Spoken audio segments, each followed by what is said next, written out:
Empezamos con un tema que ha causado revuelo en Colombia. La posibilidad de que el presidente Gustavo Petro reduzca los salarios de los congresistas en 2025. Y lo que hace esto más interesante, bueno, es la forma inusual en que Petro podría hacerlo. Tenemos dos caminos que se cruzan en este caso, una especie de carrera de obstáculos política, con el presidente por un lado y el Congreso por el otro. Así es, Petro parece estar considerando una estrategia legal, digamos, poco convencional. Una estrategia que ha generado muchas preguntas. Para entender la magnitud de esto, pongámonos primero en contexto. Recuerda la frustración de Petro con el Congreso en 2024. Todo comenzó cuando rechazaron su proyecto de ley para financiar programas sociales, con un aumento de impuestos a sectores como las apuestas y la minería. ¿Qué implicaciones tuvo ese rechazo en la relación entre el Ejecutivo y el Legislativo? Bueno, ese rechazo fue visto por Petro como una falta de compromiso del Congreso con su agenda social, lo que lo ha llevado a buscar alternativas, incluyendo la polémica idea, sí, de recortar los salarios de los congresistas. Y aquí es donde se pone interesante. La propuesta que circula en redes sociales, bueno, no implica una reforma constitucional o una nueva ley. Se basa en un decreto de 2013 del expresidente Juan Manuel Santos. Sí. ¿Puedes contarnos un poco más sobre este decreto? Claro, este decreto estableció un bono especial de servicios para los miembros del Congreso. Y este bono, bueno, es el centro del debate. La pregunta clave es si Petro tiene la autoridad legal para modificarlo o incluso abolirlo unilateralmente. Un verdadero juego de ajedrez legal. Algunos argumentan que el presidente sí tiene esa potestad, mientras que otros alegan que sería inconstitucional y que violaría los derechos adquiridos de los congresistas. ¿Podrías explicar con más detalle los argumentos legales de cada lado? Es decir, ¿en qué se basan para afirmar que Petro sí puede o no puede modificar este bono? Por un lado, quienes apoyan la facultad de Petro para modificar el bono argumentan que el presidente tiene la potestad de ajustar las condiciones salariales de los funcionarios públicos a través de decretos, siempre y cuando, claro, no se violen normas constitucionales. Señalan que el bono en cuestión no está consagrado en la Constitución, sino que se creó mediante un decreto, por lo que otro decreto podría modificarlo. ¿Y qué dicen quienes se oponen a esta posibilidad? Quienes se oponen argumentan que el bono, al haberse implementado por un tiempo considerable, se ha convertido en un derecho adquirido para los congresistas. Sostienen que modificar este bono unilateralmente sería una violación a la seguridad jurídica.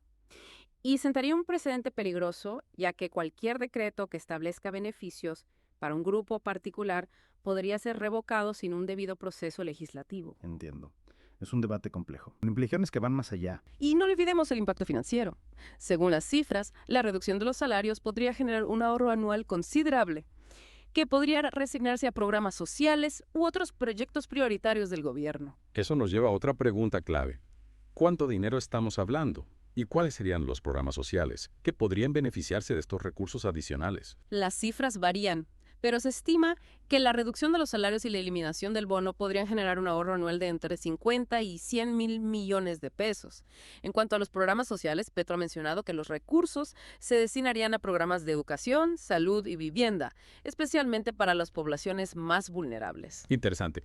Siendo así, esta situación no se trata solo de una lucha de poder entre el Ejecutivo y el Legislativo, sino que también impacta directamente en las finanzas del país y la distribución de recursos. Y aquí hay otro elemento a considerar: los intentos anteriores de reducir los salarios del Congreso. Claro, ha habido varios intentos en el pasado. ¿Por qué han fracasado? Principalmente por falta de voluntad política.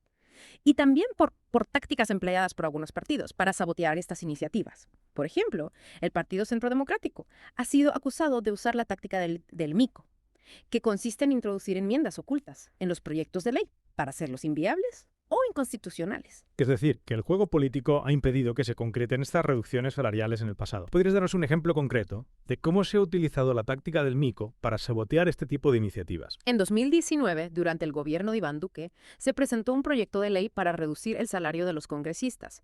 En apariencia, el proyecto tenía amplio apoyo. Pero durante el proceso de debate se introdujo una enmienda que de forma disimulada vinculaba la reducción salarial a la aprobación de un aumento en el presupuesto de defensa. Esta enmienda, un claro ejemplo de mico, generó controversia y dividió a los legisladores, lo que finalmente llevó al archivo del proyecto de ley. Entiendo. Un movimiento estratégico para descarrilar la iniciativa. Y ahora, con Petro, vemos un escenario similar. Me refiero a la reacción del Congreso y los medios ante su anuncio. Ha habido un silencio casi absoluto. ¿Por qué?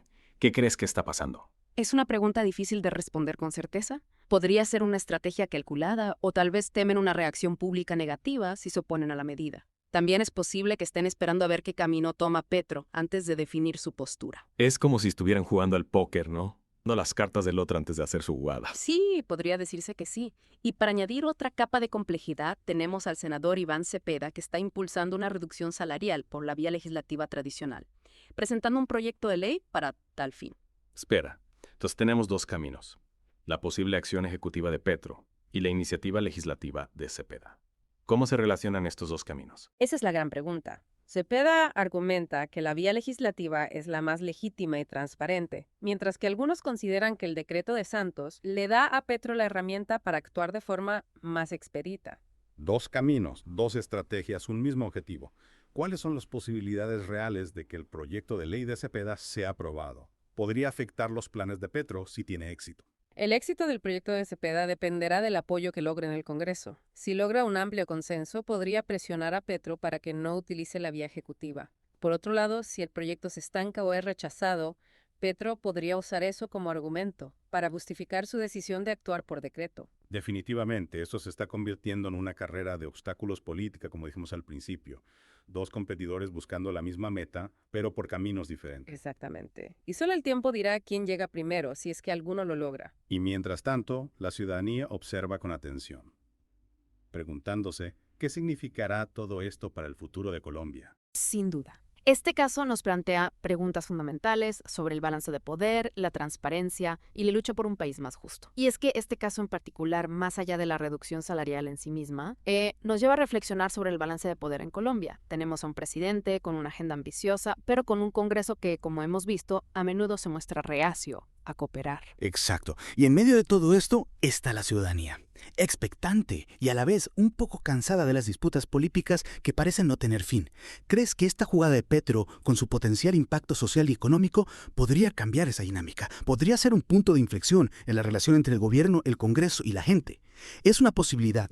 Si Petro logra su objetivo, ya sea por decreto o a través del proyecto de Cepeda, podría fortalecer su imagen como un líder que cumple sus promesas y que no teme enfrentarse a las élites. Esto podría generar un mayor apoyo popular a su agenda y presionar al Congreso a ser más receptivo a sus propuestas. Entiendo. Sería como una especie de jaque mate al Congreso, ¿no? Demostrando que hay otras vías para lograr cambios, significativos. Pero no podría también generar un efecto contrario.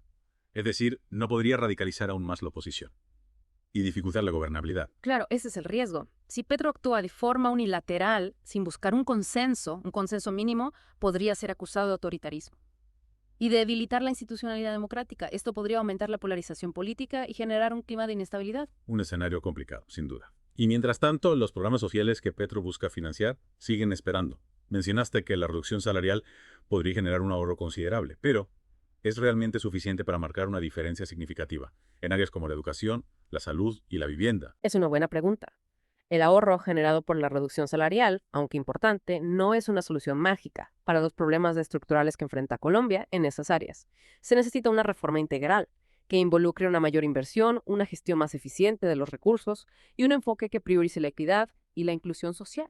Es decir, que la reducción salarial sería solo una parte de la solución, un primer paso en un camino más largo y complejo. Exactamente. Y además de la inversión, hay que considerar la calidad del gasto. No basta con tener más recursos, sino que hay que usarlos de forma inteligente y transparente, asegurándose de que lleguen a quienes más lo necesitan. Hablando de transparencia, recordemos que el proyecto de ley de financiamiento, que fue rechazado en 2024, buscaba aumentar los impuestos a sectores como las apuestas y la minería. ¿Por qué crees que el Congreso se opuso a esa iniciativa? ¿Fue solo por proteger los intereses de esos sectores o hay otras razones detrás de esa decisión? Las razones son complejas. Por un lado, como mencionas, hay un claro lobby de los sectores que se verían afectados por el aumento de impuestos. Estos sectores tienen un gran poder económico y político y suelen usar su influencia para bloquear cualquier medida que consideren perjudicial para sus intereses. Es decir, que el poder del dinero juega un papel importante en las decisiones del Congreso. Pero no hay también un componente ideológico en este caso. Me refiero a la visión del Estado y el rol que debe jugar en la economía. Sin duda. El Congreso colombiano está compuesto por una amplia gama de partidos políticos, con visiones muy diferentes sobre el papel del Estado. Algunos definen un Estado mínimo, con poca intervención en la economía, mientras que otros abogan por un Estado más activo, que promueva la justicia social y la redistribución de la riqueza, Estas diferencias ideológicas se reflejan en las decisiones sobre impuestos, gasto público y políticas sociales. Entiendo. Entonces, la oposición al proyecto de Petro no se puede explicar únicamente por el lobby de ciertos sectores, sino que también hay un debate de fondo sobre el modelo de desarrollo que quiere Colombia. Así es. Y este debate no se limita a la cuestión de los impuestos, sino que atraviesa todas las áreas de la política pública. Por ejemplo, la discusión sobre la reforma agraria, la explotación de recursos naturales, la educación, la salud, la seguridad, etc. Un panorama complejo, sin duda. Y en medio de este complejo panorama surge la pregunta, ¿qué rol juega la ciudadanía? Mencionaste que la gente está expectante, pero también cansada, de las disputas políticas. ¿Cómo pueden los ciudadanos participar de forma activa en este debate? ¿Cómo pueden hacer que sus voces sean escuchadas? La participación ciudadana es fundamental para fortalecer la democracia y construir un país más justo y equitativo. Hay diversas formas en que los ciudadanos pueden hacer oír sus voces, participando en organizaciones sociales, movilizándose pacíficamente, contactando a sus representantes, expresando sus opiniones en medios de comunicación y redes sociales, etc. Claro, hay muchas maneras de involucrarse y hacer que la clase política sienta la presión ciudadana. Exacto. Y no se trata solo de protestar o exigir, sino también de proponer, de construir alternativas, de participar en la creación de políticas públicas que respondan a las necesidades reales de la gente. Es decir, que la ciudadanía no debe limitarse a ser un espectador pasivo, sino que debe ser un actor protagónico en la construcción del futuro del país. Precisamente. Y para eso es fundamental estar informado, conocer los debates, analizar las diferentes propuestas y participar de forma crítica y constructiva en la búsqueda de soluciones. La información es poder. Y en ese sentido, creo que es importante destacar el trabajo de medios independientes, como Voces de Colombia, que se dedican a profundizar en temas de interés nacional y a ofrecer a la ciudadanía una perspectiva crítica y objetiva de la realidad. Coincido. En un mundo saturado de información, es crucial contar con fuentes confiables, que nos ayuden a comprender la complejidad de los acontecimientos y a formar nuestra propia opinión. Y Voces de Colombia es un ejemplo de un medio que se ha ganado la confianza de su audiencia por su rigor periodístico y su compromiso con la verdad. Sin duda, un referente para aquellos que buscamos información de calidad y análisis profundo sobre la realidad colombiana. Volviendo al tema central, recordemos que el desenlace de esta historia aún está por escribirse. No sabemos qué camino tomará Petro, ni cómo reaccionará el Congreso. Es cierto, la incertidumbre es grande, pero lo que sí sabemos es que este caso ha puesto en evidencia las tensiones existentes entre el Ejecutivo y el Legislativo en Colombia y ha generado un debate necesario sobre la necesidad de una mayor transparencia y responsabilidad en el manejo de los recursos públicos. Y también ha demostrado que la ciudadanía tiene un rol fundamental que desempeñar en la construcción de un futuro mejor para el país. Sin duda. Este debate nos invita a reflexionar sobre qué tipo de país queremos construir y qué rol queremos que tengan nuestros representantes en ese proceso. Entonces, después de analizar todos estos factores, después de sumergirnos en este mar de información, ¿cuál sería la conclusión de este deep dive? ¿Qué podemos esperar en los próximos meses en relación a este tema? Bueno, yo creo que lo primero que hay que destacar es que la incertidumbre sigue siendo muy alta. Petro ha mostrado su intención de reducir los salarios, pero aún no ha definido cómo lo hará. Podría optar por la vía ejecutiva utilizando el decreto de Santos o podría esperar a ver qué sucede con el proyecto de ley de Cepeda. Cada camino tiene sus propios riesgos y beneficios. Y mientras tanto, el Congreso juega sus propias cartas. Hemos visto que la oposición a la reducción salarial no es unánime, pero sí hay sectores con mucho poder que podrían intentar bloquear cualquier iniciativa en ese sentido. Si Petro decide actuar por decreto, es probable que enfrente una fuerte resistencia por parte de algunos sectores del Congreso, que podrían incluso recurrir a la justicia para intentar frenar la medida. Esto podría generar un nuevo enfrentamiento entre el Ejecutivo y el Legislativo, con consecuencias impredecibles para la gobernabilidad del país. Un escenario que nadie quiere, pero que no se puede descartar. Y si decide esperar a ver qué pasa con el proyecto de Cepeda, ¿qué panorama se vislumbra? Ahí la clave estará en la capacidad de Cepeda para construir un consenso amplio en el Congreso. Si logra que su proyecto sea aprobado por una mayoría significativa, Petro tendrá un camino más allanado para reducir los salarios, ya que la medida contaría con un respaldo legislativo sólido. Es decir, que la suerte de la iniciativa de Petro podría depender en gran medida de la habilidad política de Cepeda. En efecto. Y no olvidemos que la ciudadanía también juega un rol importante en este escenario.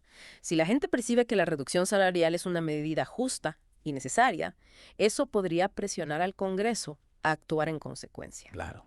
La presión ciudadana puede ser un factor determinante en la toma de decisiones políticas. Y hablando de la ciudadanía, ¿qué les dirías a aquellos que nos están escuchando y que se preguntan qué pueden hacer para influir en este proceso? Les diría que la información es fundamental. Infórmense sobre las diferentes propuestas, analicen los argumentos de cada lado, formen su propia opinión y compartan sus ideas con otros. Es decir, que no se queden en la pasividad, que se involucren en el debate público y que hagan oír sus voces. La democracia se construye con la participación de todos. Y para participar de forma efectiva es necesario estar informado y ser crítico. Y para eso, los invitamos a seguirnos en Voces de Colombia, donde podrán encontrar análisis profundos y perspectivas diversas sobre la actualidad colombiana. Suscríbanse a nuestro canal de YouTube para no perderse ningún episodio. Y si les gustó ese deep dive, no olviden darle un like y compartirlo con sus amigos. Su apoyo nos ayuda a llegar a más personas y a seguir creando contenido de calidad. Para terminar, me gustaría dejarles con una reflexión. Este caso de la posible reducción salarial nos muestra que la política no es un juego abstracto, sino que tiene consecuencias concretas en la vida de la gente. Las decisiones que se toman en el Congreso, en el Ejecutivo, en los tribunales, afectan la economía, la sociedad, la vida cotidiana de todos los colombianos. Por eso es tan importante que la ciudadanía esté informada, que participe en el debate público y que exija a sus representantes que actúen con responsabilidad y transparencia. La construcción de un país más justo y equitativo depende de todos nosotros. Gracias por acompañarnos en este Deep Dive. Nos vemos en el próximo episodio.